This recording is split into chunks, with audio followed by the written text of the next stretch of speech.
สวัสดีครับผมเต้นชิตพลลิชัยพรกุลนะครับและตอนนี้เต้นอายุ30แล้วครับและ30รอบนี้แต่แค่รู้สึกว่ายังไม่ได้โตเท่าอยู่ครับ30ยังจ๋อยเรื่องจ๋อยของคนแจ๋วสวัสดีครับเต้นสวัสดีครับเต้นบอกว่ายังไม่ได้โตเท่าอายุ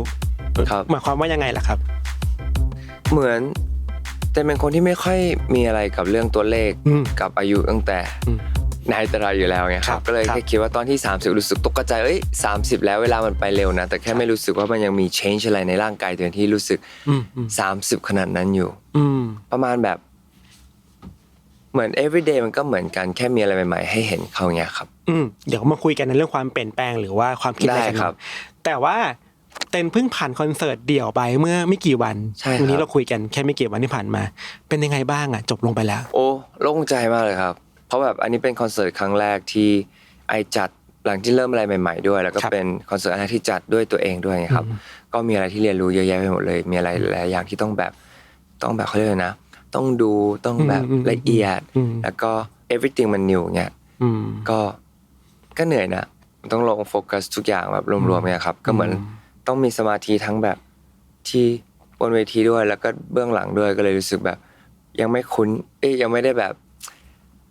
มันใหม่อ่ะมันก็ตอนไปมันก็งงว่าเราทุกคนจะโฟกัสเวทีหรือเปล่าจะควรโฟกัสด้านหลังด้วยหรือเปล่ามันอยู่ดีก็แบบแต่ก็ได้โฟกัสรวมๆทุกอย่างรู้สึกว่าได้เรียนรู้อะไรมากขึ้นครับมันคือความสนุกเหนื่อยแต่สนุกใช่ไหมใช่ครับ 100% ครับอันนี้ครับเข้าใจว่ามีแฟนคลับไปหาเต็นเยอะมากพอเจอแฟนคลับที่งานเนี่ยเป็นไงบ้างอ่ะเพราะนี่คือคอนเสิร์ตครั้งแรกของเราเลยครับก็ต้องขอบคุณแฟนคลับทุกคนนะครับที่แบบมันแบบเต้นเพิ่งเริ่มทำอะไรใหม่ๆได้ไม่นี่ก็ผ่านไป3เดือนแล้วแล้วก็ใช้เวลาสั้นๆในแค่2เดือนในการแบบจัดคอนเสิร์ตด้วยแล้วก็ announce ว่าจะมีคอนเสิร์ตมันก็เหมือนเวลาเขามันไม่ได้ให้แฟนคลับเตรียมตัวเยอะขนาดนั้นแล้วก็พร้อมกับที่แบบทีมงานด้วยในเวลา2เดือนทีมงานทุกคนก็วิ่งกันอย่างเงี้ยเพื่อจะให้แฟนคลับดูอะไรที่เราคิดกันไว้เงี้ยจะขอบคุณแฟนคลับด้วยที่แบบซัพพอร์ตคอนเสิร์ตและอยากมาดูแล้วก็ช่วยมาเป็นส่วนหนึ่งใน New Beginning ของเต้นที่เต้นแบบอยากให้แฟนๆทุกคนดูเงี้ยรู้สึกแบบขอบคุณมากแล้วก็แบบตอนทุกคนมาก็แบบทุกคนก็ใส่เสื้อสีม่วงมาด้วยทุกคนก็อินกันมากกับคอนรอบนี้รู้สึกดีใจมากเลยครับครับถึงแม้ว่าเต้นจะผ่านคอนเสิร์ตมาหลายครั้งมากๆแล้วนะครับแต่ว่าพอนี้เป็นคอนเสิร์ตเดี่ยวของตัวเองจริงๆอ่ะไอความรู้สึกก่อนขึ้นคอนเสิร์ตครั้งแรกในรอบแรกอ่ะเต้นความรู้สึกมันเป็นยังไงล่ะครับไม่มันไม่เหมือนกันครับตอนเหมือนเพราะเนี่ยเป็นรอบ10 ปี anniversary ใช่ปะแล้วก็เป็นจุดที่เหมือนอะไรเปลี่ยนไปเยอะแยะเนี่ยครับแล้วก็อย่างที่พูดไปเป็นคอนเสิร์ตรอบแรกเดี่ยวที่แบบจัดเหมือนเองด้วยกับเพราะทีมงานของตัวเองเนี่ยครับก็รู้สึกตื่นเต้นไม่อยากทำให้ทุกคนแบบผิดหวังเนี่ยก็เลยเหมือนแบบจัดเต็มที่ไปหน่อยจะที่ไปหน่อยครับแต่ว่ามันคือความตื่นเต้นที่ดีใช่ไหมดีมากครับสนุกมากครับเหมือนตอนนี้ถ้าทุกคนได้ที่ไปดูคอนเสิร์ตเต้นอย่างตัวลิฟต์อย่างเงี้ยทุกเพลงมันจะมีขึ้นไม่เหมือนกันจังหวะจะไม่เหมือนกันเหมือนเมื่อก่อนก็มีลิฟต์เหมือนกันแต่เหมือนรอบเนี้ยใช้ลิฟต์ขึ้นลงเยอะมากการที่ใช้ลิฟต์ขึ้นลงเยอะเนี่ยครับเหมือนเต้นต้องจำบล็อกกิ้งให้เพอร์เฟคเพราะเราไม่อยากตกเวทีใช่ไหมก็ต้องจำมันนั้นเยอะมากเลยรู้สึกเป็นอะไรที่แบบ challenge มากครับเหมือนตัวเองโตขึ้นจากคอนเสิร์ตนี้ไหมครับโอ้เยอะครับรอบนี้เพราะว่ารอบนี้เป็นครั้งแรกที่เต้นใช้กับไลฟ์แบนด์เนี่ยครับแล้วก็เหมือนตั้งแต่ตอนซ้อมหรือมีเกสมาด้วยก็ได้ซ้อมกับเกสร้องเพลงของเกสด้วยแล้วแต่ละเกสแต่ละคนแนวเพลงเขาก็ไม่เหมือนกันใช่ป่ะเราต้องเปลี่ยนแนวการร้องเพลงแบบไปเกือบทุกวันด้วยแล้วก็จำเนื้อไทยยากมากครับไม่ได้ยากแบบเหมือนแบบอย่างเพลงพี่ทอยกับนนทนนท์ครับเขาจะมีคำเหมือนคำแบบไม่ได้เป็นมันเป็นศัพท์ไทยจริงๆอ่ะแต่ไม่ค่อยได้ใช้ศัพท์พวกนั้นเท่าไหร่แล้วมาเหมือนมีอยู่ในแบบลิริกส์อย่างเงี้ยแล้วก็รู้สึกแบบเฮ้ยเรายังไม่คุ้นกับศัพท์นี้มันก็เลยจำไม่ค่อยได้ในหัวไงครับแต่ว่าทำออกมาได้ดีนะแล้วเห็นคลิปอยู่ขอบคุณครับเต้นเก่งมากนอกจากการได้ร้องเพลงกับแขกรับเชิญแล้วเข้าใจว่าในรอบสุดท้ายเต้นก็ปล่อยเพลงใช่ครับใหม่เป็นเพลงไทยออริจินอลเพลงแรกของเต้นใช่ครับ อยากรู้ว่าเป็นไงบ้างอ่ะตอนจะร้องเพลงนี้ ตอนเพลงนี้เอาตั้งแต่ตอนอัดเลยไหมครับตอนอัดเป็นไงตอนอัดเป็นไงตอนอัดแบบตอนที่ได้เพลงนี้มาก็แบบเอ้ยก่อนอื่นเลยคือแบบเราจัดคอนเสิร์ตกันแล้วก็เหมือนคุยกันเล่นๆกันว่าแบบให้ถ้ามีเพลงไทยซิงเกิล1เพลงก็ดีนะเพราะไม่เคยทำมาก่อนด้วยแล้วก็เหมือนเป็นครบรอบ10ปีเพราะรอบนี้เราก็มาจัดที่ประเทศไทยใช่ไหมก็เหมือนเป็นบ้านเกิดของเต้นด้วยแล้วเหมือนเราไปเกาหลีตอนประมาณตอน20แล้วก็กลับมาตอนนี้ผ่านไปแล้ว10ปีก็แค่เปลี่ยนตัวเลขหน้าเป็นเลข30แล้วยังไม่เคยมีเพลงไทยเป็นออริจินอลของตัวเองเลยแล้วก็เหมือนเป็นสิ่งที่อยากออกด้วยเพลงไทยแล้วก็อยากจะเหมือนขอบคุณเหมือนประเทศไทยด้วยที่ให้เต้นแบบโตขึ้นมาก็เลยโอเคงั้นเราทำเพลงซิงเกิลไทยกันเนี่ยครับตั้งแต่ตอนอัดเสียงเนี่ยมันมีแต่คนบอกว่ายูต้องร้องให้ชัดนะแบบทุกคำต้องชัดต้องพูดให้ชัดเหมือนเวลาเล่นหนังต้องพูดชัดแต่ก็โอเคงั้นร้องเพลงไทยก็ต้องพูดให้ชัดก็เลยซ้อมแบบพูดชัดมากเข้าห้องอัดปุ๊บมันชัดเกินไป ไม่ได้ฟีลเลยแล้วก็เพิ่งรู้ว่าแบบเวลาอัดเพลงไทยครับก็จะมีเทคนิคที่แบบบางคำไม่ต้องชัดบางคำให้มันผ่านก็เหมือนได้รู้เทคนิคใหม่ๆในการร้องภาษาไทยครับเพราะว่าอยากให้มันชัดมากๆจนมันเกร็งอะไรอย่างงี้ใช่ไหมครับใช่ครับเหมือนตอนแต่ไม่เคยอัดเพลงไทยแบบจริงๆจังๆมาก่อนเนี่ยเคย cover แต่ไม่เคยอัดแบบเป็นของตัวเองมาก่อนก็เลยแบบเฮ้ยลองพูดให้ชัดไปเลยแต่ direct เขาก็แบบถ้าชัดเกินไปเดี๋ยวนี้ไม่ต้องชัดขนาดนี้ก็ได้แล้วโอเคทั้งคอนเสิร์ตเดี่ยวทั้งความ10ปีแล้วก็เพลงไทยออริจินอลครับที่คุยเต้นมานิดนึงเนี่ยรู้สึกว่าความตื่นเต้นมันสำคัญเหมือนกันเนาะเต้นเนาะการตื่นเต้นเหรอความตื่นเต้นในตัวเราอ่ะ100%ครับเต้นคิดว่าตั้งแต่เป็นศิลปินที่ผ่านมาความตื่นเต้นมันสำคัญยังไงกับการเป็นศิลปินบ้างล่ะครับเต้นถ้าไม่ตื่นเต้นมันก็ไม่สนุกครับใช่แต่ว่าเหมือนเวลาคนไปทำไมคนไปเล่นสวนสนุกเพราะมันตื่นเต้นไงก็เหมือนแบบการที่มันตื่นเต้นแสดงว่าอยู่แบบ have high expectation สำหรับสิ่งที่อยู่แบบอยากจะทำเนี่ยมันก็เลยรู้สึกว่าถ้าสมมติอยู่ไม่มีไอ้คำตื่นเต้นแล้วมันแบบอยู่ไม่มี excitement ในการทำงานคิดว่าก็ต้องหาอะไรที่มันตื่นเต้นแต่เป็นคนที่ชอบอะไรตื่นเต้นครับเหมือนอยู่ในตัวแบบโดพามีนตลอดเวลาต้องการแบบอะไรที่ให้แบบ exciting ตลอดเวลาไงครับแล้วเวลาตื่นเต้นมากๆเต้นรับมือกับความตื่นเต้นนี้ยังไงล่ะครับ handle มันยังไงฮะมันแล้วแต่ช่วงนี้งั้นเราพูดถึงขึ้นเวทีเลยเป็นช่วงชีวิตประจำวันครับเอา2อย่างเลยเอาวิธีก่อนก็ได้ครับเต้นบางคนใช้วิธีการหายใจเข้าลึกๆเพื่อระงับความตื่นเต้นเต้นมีวิธีการอะไรอย่างนั้นไหมเต้นเหมือนนับเลขว่านับเลขช้าๆยิ่งนับเลขเร็วหัวใจมันเต้นเร็วนับเลขช้าๆหัวใจมันเต้นช้าลงครับโอเคแล้วในชีวิตจริงถ้ามันมีความตื่นเต้นในเรื่องอื่นๆที่ไม่ใช่เรื่องการแสดงการเล่นดนตรีคอนเสิร์ตอะไรเงี้ยเต้นทำยังไงล่ะครับส่วนใหญ่จะนั่งคิดเยอะครับใช่นั่งคิดแล้วก็ถ้าไม่แบบคิดไม่ออกแล้วก็แบบโอเค whatever let's do it ดีจังครับคือบางทีเราทำอะไรกับมันไม่ได้ใช่ไหมใช่ครับแต่ก็ปล่อยมันไปจะปล่อยเลยมันเคยมีช่วงเวลาที่ยังปล่อยไม่ได้ไหมคิดวกวนกับมันอะไรเงี้ยครับส่วนใหญ่จะเป็นเกี่ยวกับเรื่องเวทีมันแบบถ้าร้องพลาดหรือเต้นพลาดรู้สึกน่าเสียดายก็จะแค่ประมาณแบบวัน2วันแล้วก็แบบโอเคอย่าค่อยทำใหม่ครับแต่ว่าพอไปเพอร์ฟอร์แมนซ์จริงๆมันทำได้เนาะมันคือแบบเพราะเราซ้อมมาดีแล้วใช่ไหมแต่ก็มีแบบแต่ว่ามันเป็นปกติแล้วที่แบบอยู่บนเวทีแล้วมันมีอะไรผิดพลาดแบบมันไม่มีอะไรที่แบบเพอร์เฟกต์อยู่แล้วแต่อย่างที่แบบเหมือนเมื่อก่อนจะแบบถ้าผิดนิดนึงหรือร้องผิดนิดนึงหรือแบบบนเวทีแบบเสียงแบบมาอยู่ดีก็แบบพลาดนิดนึงหรือนู่นนี่นั่นแต่แค่รู้สึกแบบเมื่อก่อนจะรู้สึกทำไมถึงแบบเป็นงี้แต่แบบ at the end of the day แบบ we are human นะแบบถ้าอยู่พยายามแล้วถ้าสมมติมีผิดพลาดโอเคงั้นอยู่ก็แบบโอเคครั้งหน้าอย่าลองแก้ดูว่าจะแก้ยังไงแต่ถ้าอยู่แบบไปโฟกัสกับจุดๆนั้นเยอะเกินไปคิดว่ามันไม่ดีต่อตัวเองด้วยครับความคิดนี้เต้นได้เรียนรู้มานานหรือยังครับน่าจะ2 ปีครับเพราะตั้งแต่เต้นเริ่มโซโล่เพราะเต้นก็ออกโซโล่มาแล้วประมาณตอนนี้มีโซโล่3อัลบั้มครับก็จะเป็นอัลบั้มที่เรียกว่า10 Stunner แล้วก็อัลบั้มญี่ปุ่นเนี่ยแล้วตอนช่วงนั้นก็จะมีแบบมีไปทัวร์แต่หลายประเทศด้วยแล้วตอนนั้นที่เราแบบเริ่มแบบคอนเสิร์ตคนเดียวเนี่ยบางครั้งเราไม่อยากจะแบบ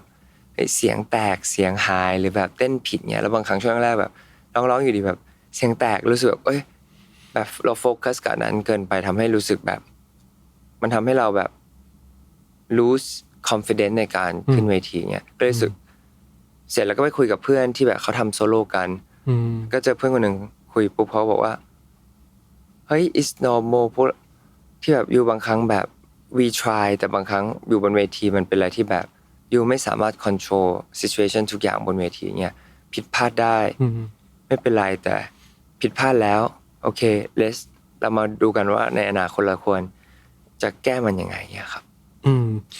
ในชีวิตจริงก็คิดอย่างนี้ด้วยไหมครับชีวิตจริงก็เป็นชีวิตจริงคิดงี้มากกว่าครับโอเคผิดพลาดได้แต่แบบ next time แบบทำไงให้มันไม่ผิดพลาดเนี่ยครับแต่เป็นคนชอบเรื่อง communication มากกว่าแต่ว่า communication ถ้า communication ของเรามันดีเนี่ยมันอาจจะแบบผิดพลาดน้อยลงหรือเปล่าหรือมีวิธีการคุยยังไงกันที่แบบให้ทั้งสองฝ่ายรู้สึกแบบโอเคในการเดินต่อไปด้วยกันเนี่ยครับนี่คือความคิดผู้ใหญ่มากเลยเนาะบางทีเราจะเรียนรู้จากประสบการณ์ความผิดพลาดของเราแบบนี้ใช่ไหมครับเต้นรายการนี้ชื่อว่า30แบงจ่อยครับก็เลยอยากชวนเต้นคุยเรื่องวัย30พอสมควรก็เลยอยากรู้ว่าตอนเต้นรู้ว่าเอ้ยเรากำลังจะวัย30แล้วอะเต้นรู้สึกยังไงบ้างเอาจริง30ยังไม่ได้กี่เดือนเลยเพิ่ง3เดือนป่ะเพิ่ง30มันตอนกุมภาใช่ครับตอน29จะ30รู้สึกไงบ้างเอ้ยฉันจะ30แล้วนะอะไรเงี้ยสึกตกใจนิดนึงแบบแต่ไม่ได้ตกใจเพราะเราจะ30ตกใจว่าเวลามันผ่านไปเร็วมากอยู่ดีแบบเลข3แล้วแค่ตกใจตอนนั้นมากครับแล้วก็รู้สึกแบบเหมือนตอนแรกแบบ3เหมือนแบบอยู่ดีแบบ30แล้วทำอะไรดีเหมือนต้องทำอะไรเพิ่มไหมหรือแบบต้อง improve ตัวเองอะไรหรือเปล่าหรือต้องแบบสร้างรู้สึกมากกว่าแบบตอน30เหมือนเราต้องสร้างอะไรใหม่ๆขึ้นมาให้ตัวเองแล้วเวลามันไม่พอแล้วแบบถ้าไม่เริ่มตอนนี้แล้วเดี๋ยวมันจะสายแล้วอันนี้อันที่ใหญ่เยอะที่มากที่สุดในความคิดเต้นคือตอนนั้นว่า30นี้แล้วแบบเราควรจะสร้างอะไรเป็นของตัวเองแล้วไม่อยากรอแล้วถ้ารอเดี๋ยวจะเสียดายเงี้ยครับตอนนี้ก็ยังเชื่อแบบนั้นอยู่ใช่ครับก็เลยเริ่มต้นอะไรใหม่ๆมันเป็นตัวเลขกลมๆพอดีเลยเนาะ30ปุ๊บคือ10ปีด้วยเหมือนกันในการทำงานในเกาหลีมาใช่ไหมครับพอ30ปุ๊บเต้นมีไม่แน่ใจมันคือความเชื่ออะไรใหม่ๆที่เต้นเพิ่งมารู้จักกับมันในตอนนี้เยอะมากเลยยังไงบ้างอย่างตอนอยู่ค่ายเก่าเนี่ยแบบเพราะก็เป็นค่ายใหญ่ซิสเต็มพร้อมเรียบร้อยพร้อมหมดแล้วก็เหมือนเขาก็เป็นค่ายที่อยู่นานแล้วเขาจะมีซิสเต็มของเขาเหมือนพวกเราก็ตอนทำงานพวกเราไม่ค่อยได้รู้เรื่องเบื้องหลังอะไรขนาดนั้นเพราะแบบ everything มันมีซิสเต็มของเขามันพร้อมตั้งแต่ดึกดำบรรพ์เรียบร้อยแล้วคือพวกเราไม่ต้องไปจับอะไรมาแล้วก็เป็นอะไรที่แบบคุ้นกันอยู่เงี้ยครับแล้วก็ส่วนใหญ่จะไม่ค่อยได้เห็นเบื้องหลังเยอะขนาดนั้นจะแค่แบบเหมือนให้ไอเดียเรื่องเสื้อผ้าเรื่องท่าเต้นหรือแบบเรื่องแบบเวลาอัดเสียงครับชอบเพลงนี้แต่ไม่ได้ไปฟังแบบเขามิกซ์ยังไงเขายังไงอย่างฝั่งคอนเทนต์ด้วยหรือฝั่งแบบครีเอทีฟด้วยก็จะมีพี่ๆ professional ทุกคนแบบเขาตัดต่อให้ไอเดียมาเสื้อผ้าเขาก็มีคนตัดต่อให้ไอเดียมาแต่ก็เรื่องเสื้อผ้านี้สวยนะแต่ไม่รู้ทำไมถึงเขาเอาเสื้อผ้านี้ใช่ป่ะครับแต่ตอนมาทำเองเนี่ยก็จะเห็นหลายๆทีมที่ในบริษัทตัวเองที่แบบอย่างทีมคอนเทนต์เนี่ยหมายถึงเขาเลือกทำอย่างนี้ถ้ามันมีอะไรทำไมถึงมันต้องอยู่อันนี้ทำไมมันต้องอยู่อันนี้มันจะมีทุกอย่างมันจะมีระบบของมันแต่แค่เราไม่เคยเห็นมาก่อนก็เลยทำแล้วก็เลยได้เรียนรู้เยอะว่ามันมีอย่างนี้อยู่แล้วแล้วก็เข้าใจทุกคนมากขึ้นว่าแบบโอ้ทุกอย่างมันแบบมันยากเนาะมันยากเหมือนสมัยที่เราอยู่ค่ายเก่าเนี่ยเหมือนก็เหมือนเราเป็นคนด้านหน้าใช่ไหมครับเวลามีอะไรมาเฮ้ยทำไมต้องทำแบบไม่เข้าใจแบบ why มัน useless หรือเปล่าแต่หลังจากที่ได้รู้แบบ behind ทุกอย่างแบบเฮ้ย everything makes sense แบบมันอยู่ make sense ในระดับหนึ่งถ้าอยากจะเปลี่ยนอะไรเราก็ต้องแบบคุยกันเป็นทีมว่ามันจะเปลี่ยนอะไรอย่างเรื่องเสื้อผ้าเหมือนกันบางครั้งแบบทำไมถึง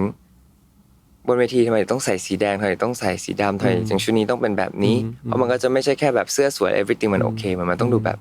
background dancer ด้วยทุกอย่างก็เลยแบบรู้สึกเรียนอะไรรู้ดีเทลมากขึ้นเลยว่าเหมือนเข้าใจ system มากขึ้นใช่ใช่ใช่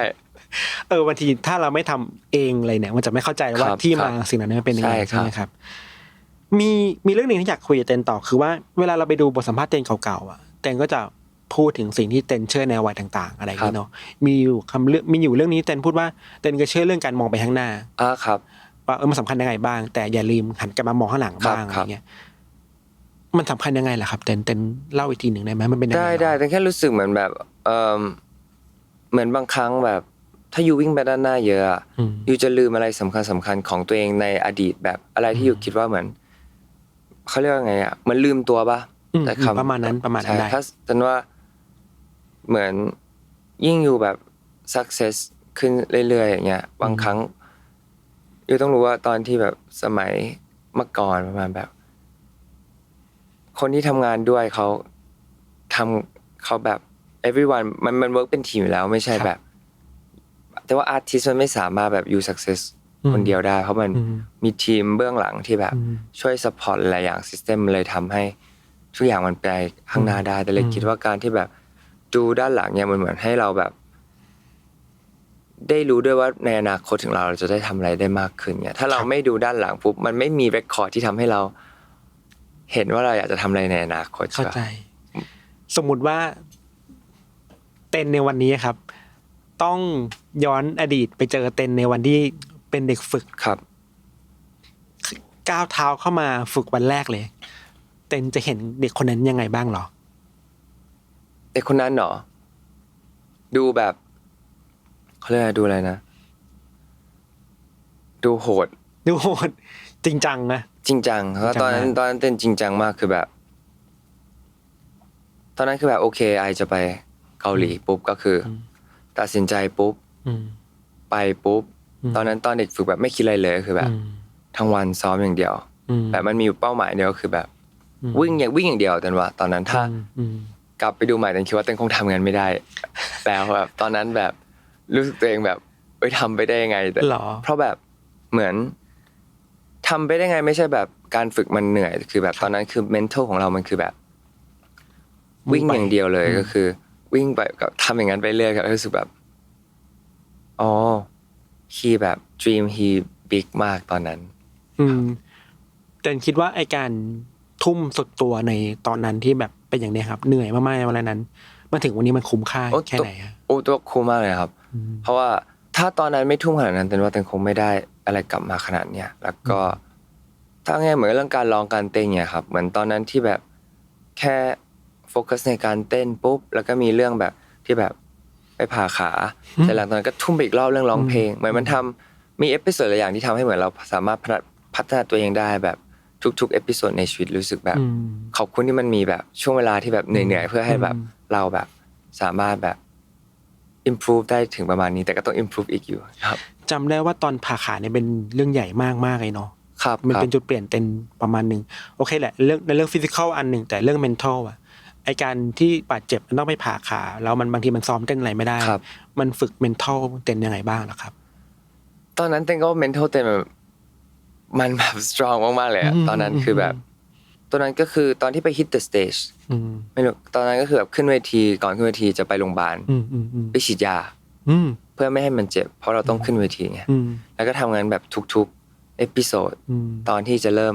เต้นเสร็จแล้วตอนเอพิโซดสุดท้ายปุ๊บแบบโอ้ไม่ได้แล้วต้องไปผ่าเลยตอนนั้นแบบ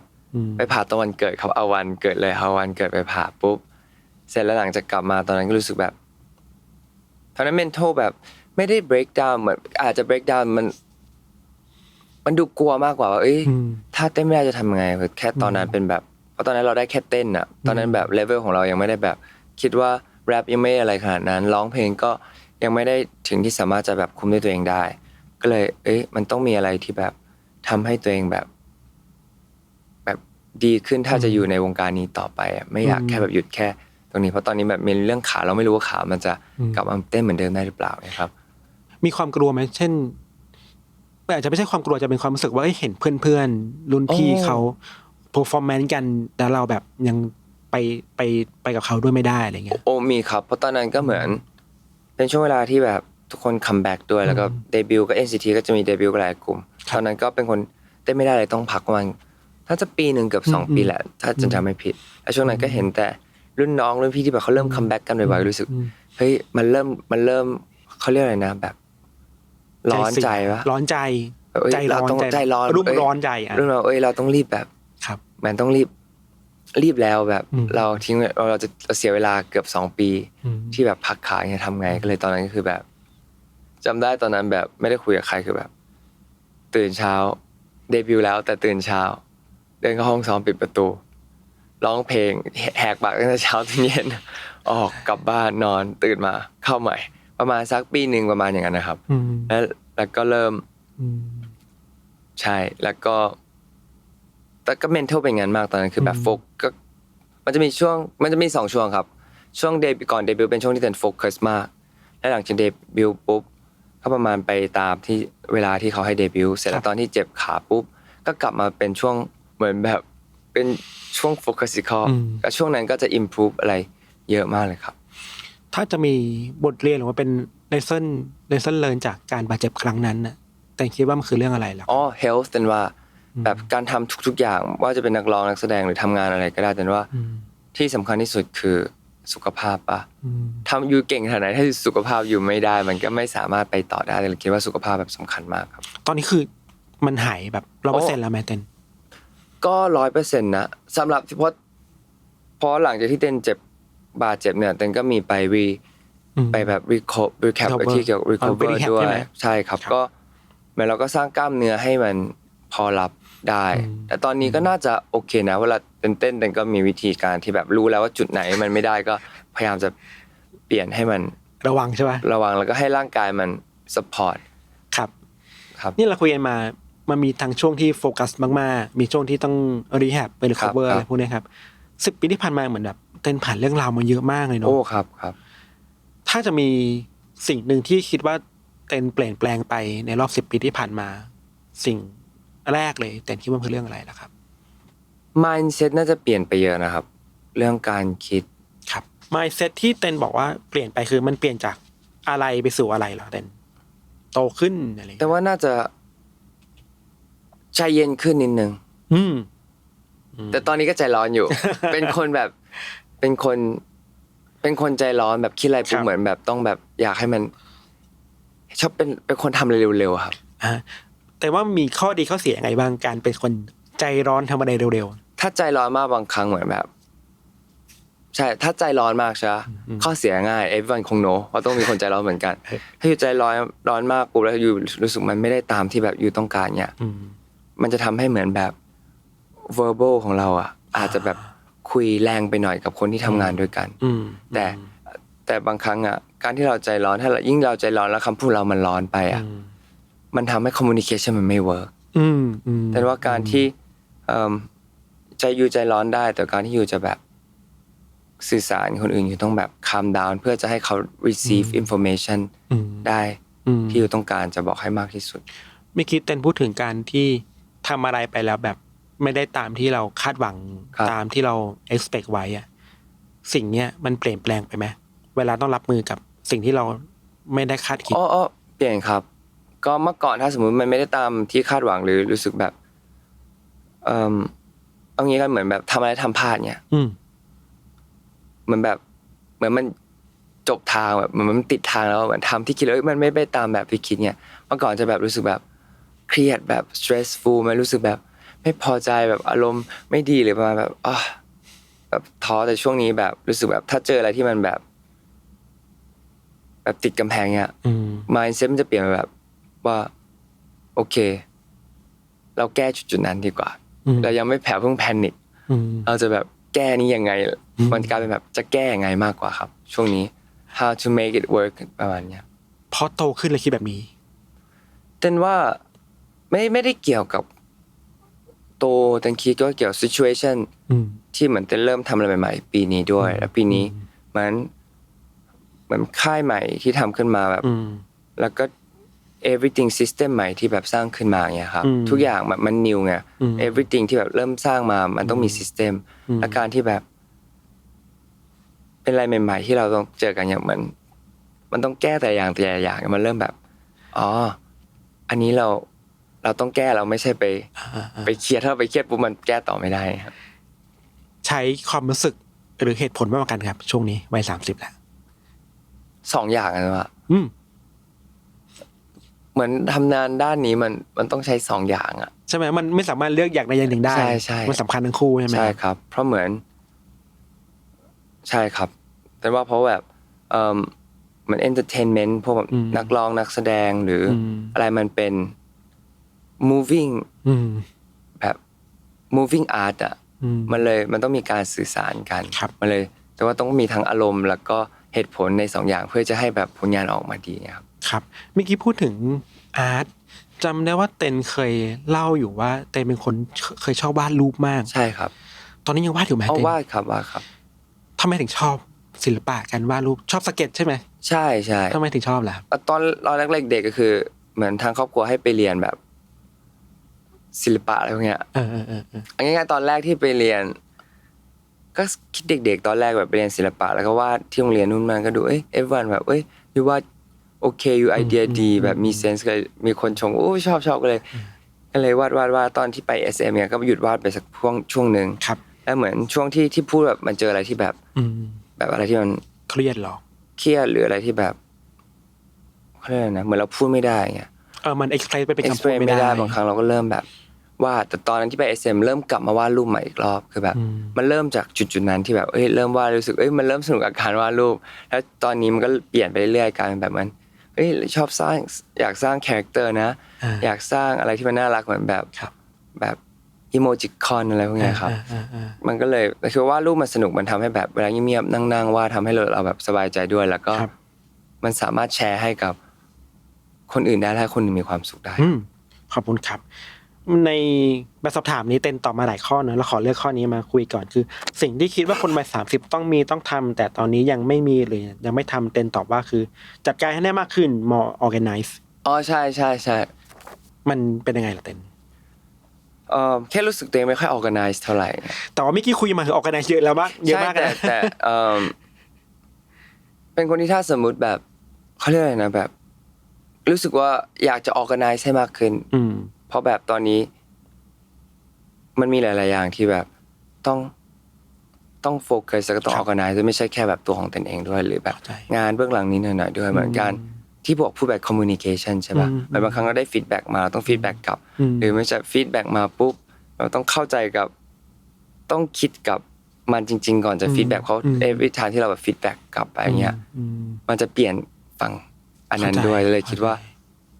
เราต้องแบบ organize มากขึ้นเราต้องเอาทุกๆ feedback ไม่ใช่ขี้เกียจทำตอบเร็วๆไปเงี้ยแบบต้องแบบจริงกับมันแล้วก็พูดในสิ่งที่คิดอย่าแบบขี้เกียจแล้วเราไม่พูดดีกว่าเดี๋ยวงานจะเข้าเยอะแต่ว่าอะไรที่แบบต้องพูดแต่เลยคิดว่าอยากจะ organize เองในการแบบเหมือนการทำงานเนี่ยครับแต่ให้ความสำคัญกับการ organize แล้วก็การ communication มากเลยเนาะแต่ว่าการเขาแบบสื่อสารแบบที่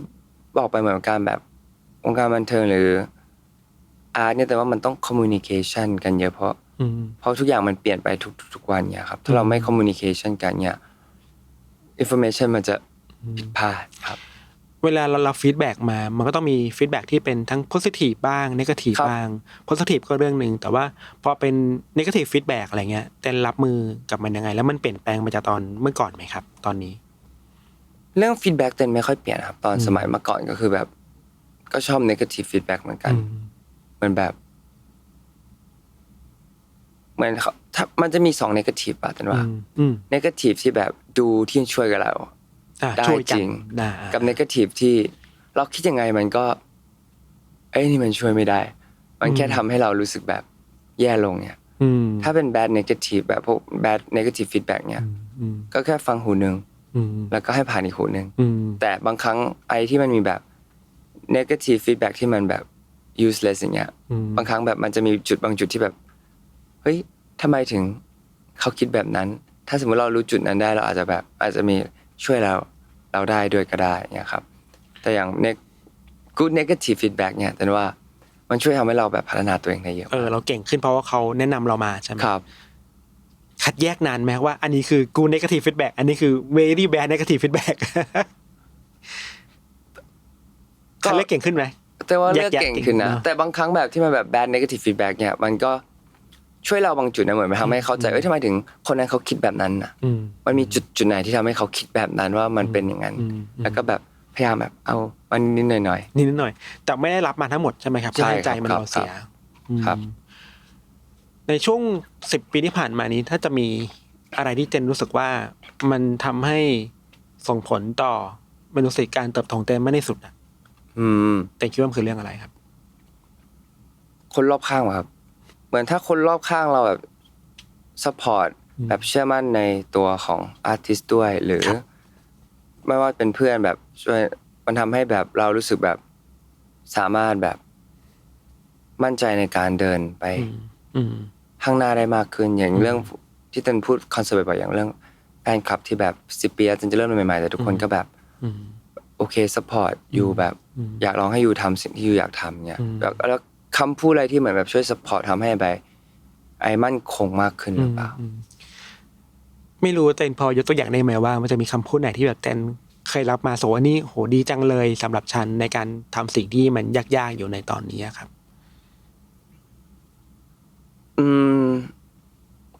น่าจะคำว่ามันไม่มีอะไรที่ถูกหรือไม่ถูกแต่มันก็จริงบางครั้งเราทำงานด้านนี้อะไรคือ right answer มันไม่มีมันเป็นแค่มันแต่ว่ามันเป็นอย่างมัน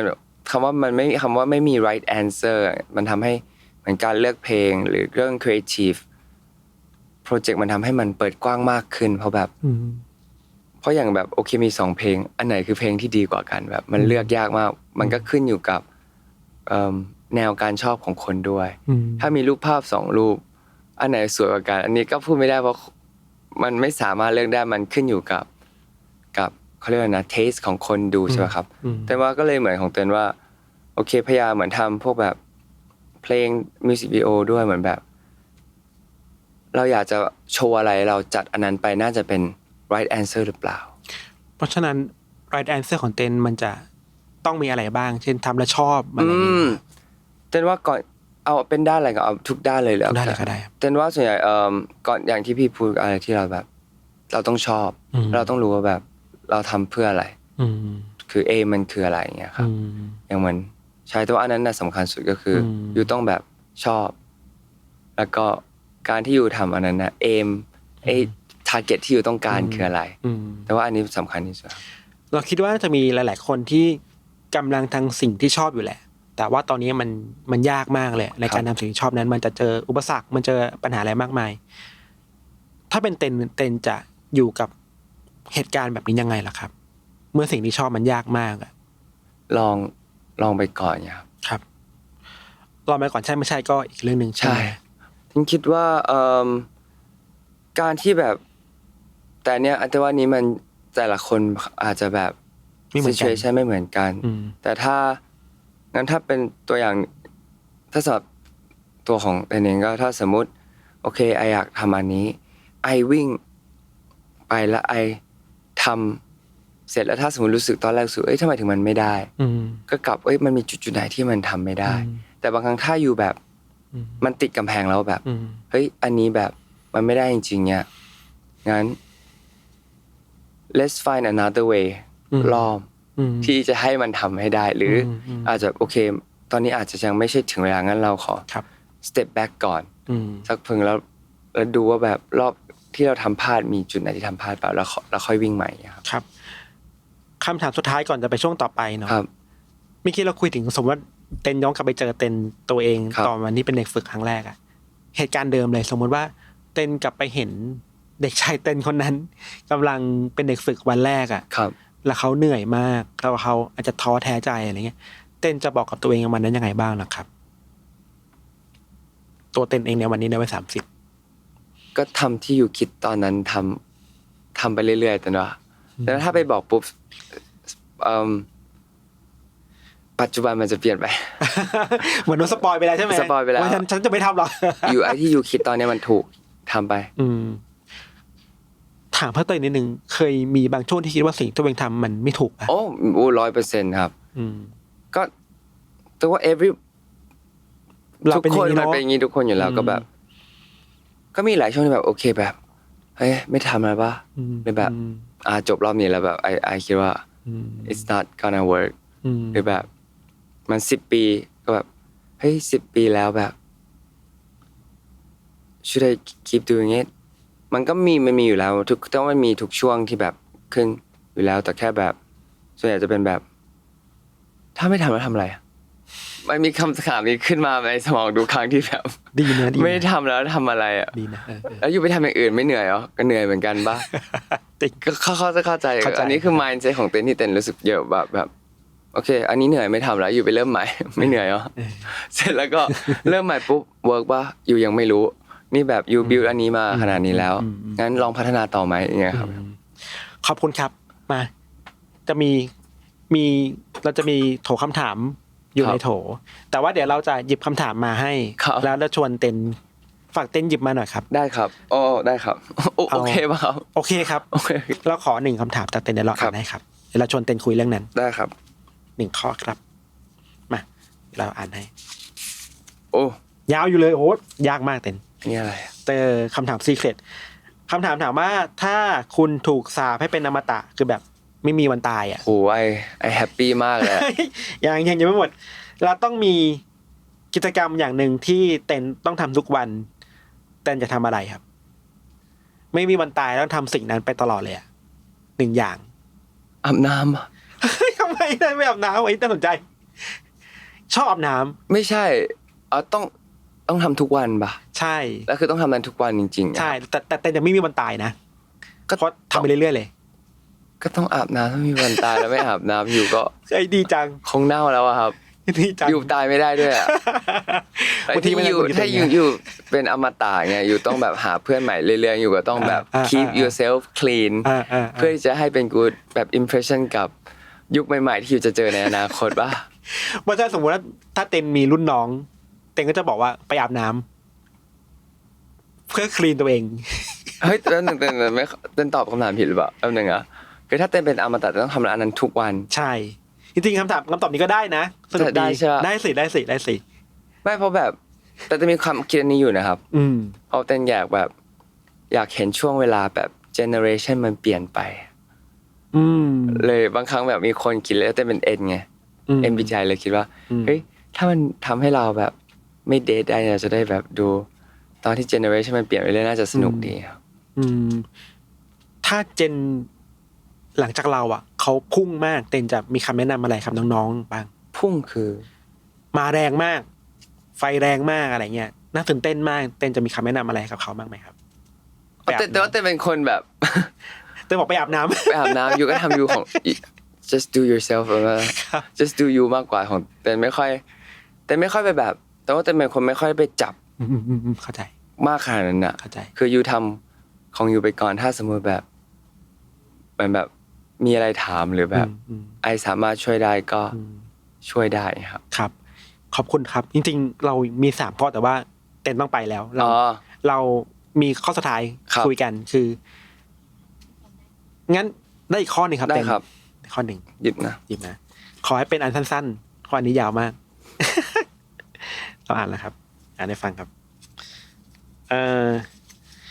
อันนี้สนุกเต้นน่าจะชอบถ้าเต้นสามารถหยุดเวลาชีวิตได้อยากหยุดเวลาชีวิตตัวเองไว้ที่อายุเท่าไหร่